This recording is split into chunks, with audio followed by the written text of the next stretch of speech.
Namaste everyone. My name is Vikram Dubey and I am shooting my fourth video on spirituality today.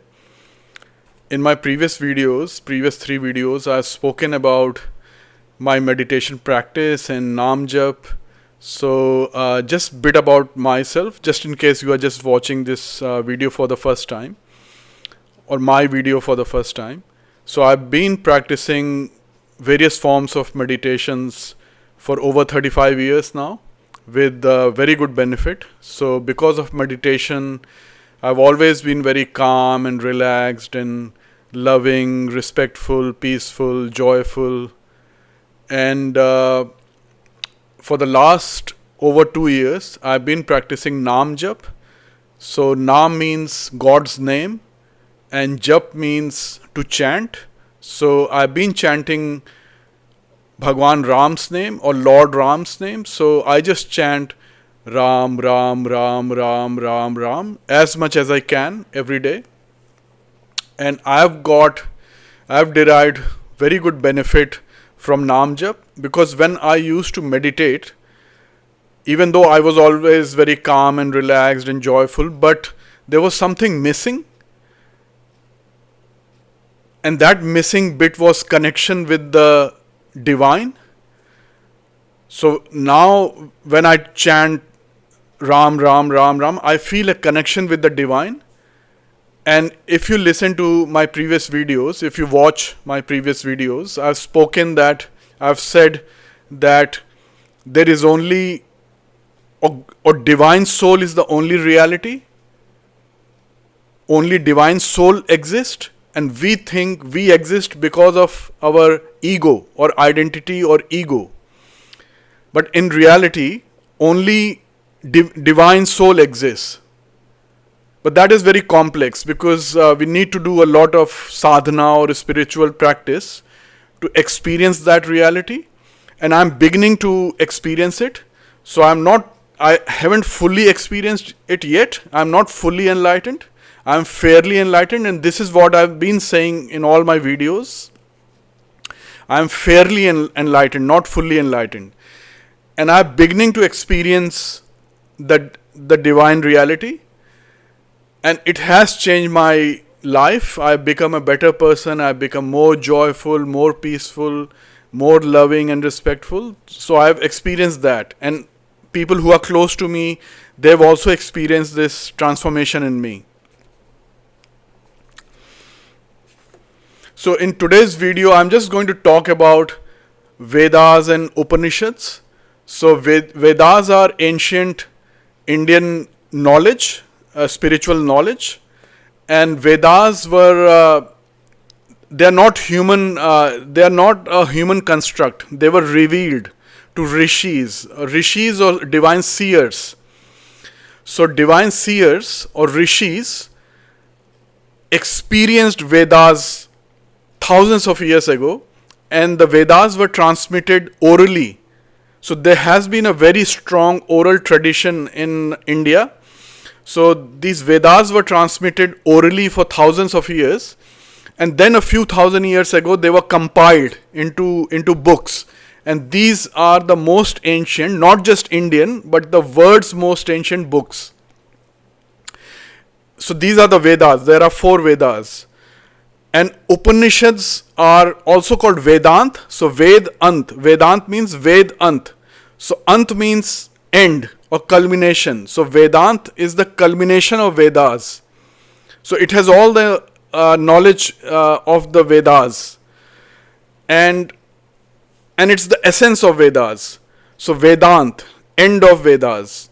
Or Upanishads. Upanishads means to sit near.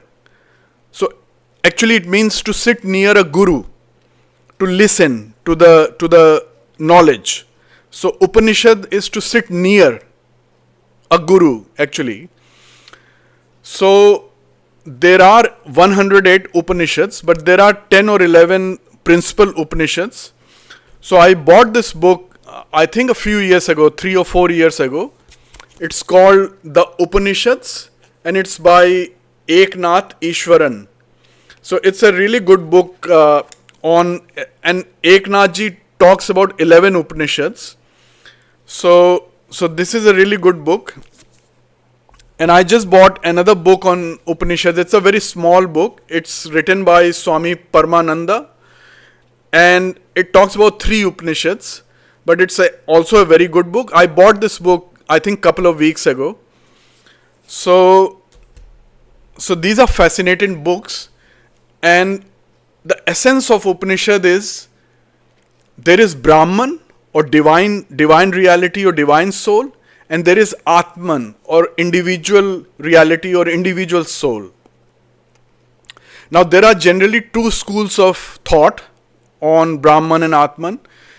One school of thought talks about Dvaita or duality. So there are 2 realities, Brahman or divine soul and Atman or individual soul. And there is another school which I relate to, is the Advaita or non-dual. So that school of thought says there is no duality, there is only Brahman. There is only divine reality, divine soul. There is no individual soul. And people who experience, like 99.99% people live and die and they never experience their soul. But 0.01% people who experience their soul are actually experiencing the divine soul. Because there is no individual soul, it's just divine soul. Everywhere. In all humans, all animals, all trees, everywhere. It's just divine soul. And we believe we are individuals because of our ego and identity or ego. That's why we think, like I think I am Vikram. Now Vikram is just the name of this body, this physical body. And physical body is made of Panch Bhuta or 5 elements. Earth, water, air, fire and ether, or space or akash or ether. So this body is just made up of 5 elements, and these elements are in transaction all the time. All these Panch Bhutas or 5 elements are coming in my body, going out. This transaction is happening. And even the scientists say our bodies are changed in a few months, or like something like in a very short period our whole body changes. So we are not the physical body. We are not the mind also, because mind also keeps changing. It's a collection of impressions and it keeps changing. So there is something which is not changing, and some people experience that and they think it's their individual soul. But actually it's not even individual soul, it's just divine soul. So I'll just give you an analogy. For example, just think about atmosphere. So this is planet Earth and the atmosphere surrounds planet Earth. So the planet Earth is within the atmosphere and we are also within the atmosphere. And atmosphere is also within us. Because we are breathing in atmosphere, it goes in every part of the body, it's going in every cell, and then we are breathing out the atmosphere. So we are within the atmosphere and atmosphere is within us. Now, is there a duality or non-duality? Is there an atmosphere and our inner atmosphere? Are they separate? Are they non-dual?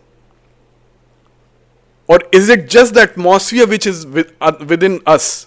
So we are within the atmosphere and atmosphere is within us. So there is just atmosphere everywhere. There is no Vikram's atmosphere. It's the atmosphere. It's we are breathing in, we are breathing out. So as I've said before, we cannot compare atmosphere with divinity, because atmosphere it's a physical reality. It's air, it's gases. It's a physical reality. And divinity is beyond physical, beyond comprehension, beyond contemplation. We can't think about it. We can't even talk about it. We can't name it, because it's divine. It's beyond we can only experience it. We can only experience it. So I'm just giving an example, analogy of atmosphere, just to so that you just start thinking about it, like, just to understand better. So now these topics are very interesting, talking about Brahman and Atman and divine soul, individual soul. These are very interesting, and reading the Upanishads, these are very interesting topics, but they nourish our intellectual, they nourish us intellectually. This is just at the intellectual level. We don't experience it. So reading is very good. Reading, talking with other people, discussions, and listening to gurus. This is something, again, I've mentioned in my previous videos. This is all very good. We should do it. But to actually experience it, there are a few ways. But the most effective way is Naam Jap, or path of devotion. Like Gyan Marg is very difficult. Like path of knowledge, or yoga, or meditation. These are very difficult. But path of devotion, or bhakti marg, and Naam Jap, that is very potent, it's very strong, and it's very effective. And thousands of saints and sages and gurus have practiced Naam Jap over a long period of time, and they have experienced Brahman. They have experienced the divine reality or divine soul. So Naam Jap is very effective. And I've been practicing Naam Jap for over 2 years now, and I've experienced a lot of benefit. And that's why I can create these videos and I can talk about spirituality and Naam Jap, because I've seen a lot of transformation in myself. And the concept of Naam Jap is very simple. It's very simple, and it appeals. It has intellectual appeal also. And I've mentioned about that in my previous videos, so I won't go in a lot of detail. But what happens is, our mind is always attached to sense gratification. Always, like, see something good, listen to something good, smell something good, taste something good, touch something good, and the action senses also, like doing something interesting, or walking or running and going to places. So basically the action senses are hands, feet, mouth or vocal apparatus, sexual organs, and anus. So these are the action senses. And the other senses, the knowledge senses, are seeing, hearing, smelling, tasting, and touching. So mind is always involved in sense gratification. Just these 10 senses, just gratify them. Just eat a lot of food, and just watch something, and or like sex and these kind of stuff. So just mind is involved in these pursuits, just to satisfy the senses. When we do Naam Jap, when we chant Ram, Ram, Ram, Ram, Ram, Ram, mind gets diverted. The attention diverts from sense gratification to God's name, Ram, Ram. And this has a very good effect on the mind, because slowly the mind moves from sense gratification to God's name. So this is very healthy, and slowly we start to experience our true nature, which is divine. So we start experiencing our divinity. So this happens. And the other thing happens is, I'm just being repetitive. I've mentioned this in my previous videos. We have lot of sanchit karma from millions and millions of lifetimes in our antakaran or mind. Lot of sanchit karma. And even if you don't believe in many lifetimes, if you think about it, even in this lifetime, we have only done sense gratification. If you think about it, if you are 30, 40, 60, 80, we have always just done sense gratification. We never think about God or God's name. So there are a lot of accumulated karmas in our mind. So when we say Ram, Ram, Ram, Ram, it removes accumulated karmas from our mind. And that has a purifying effect. And if we keep chanting God's name like Ram, Ram, Ram, Ram over a long period of time, we will start to purify our mind and we will start experiencing our true nature, which is divine. But it takes time, it takes practice, it takes time. It may take a few weeks, but you will start seeing the benefits in a few weeks or few months. But it will take a few years to like completely cleanse our mind. So it's a deep cleanser, this Naam Jap. So I request everyone to practice Naam Jap. Try it for yourself. I'm not promising anything, just try it for yourself. Start with 5 minutes in the morning and 5 minutes before going to bed. So just after waking up 5 minutes and just before going to bed 5 minutes. And the duration will increase on its own. In the next few weeks, the duration will increase.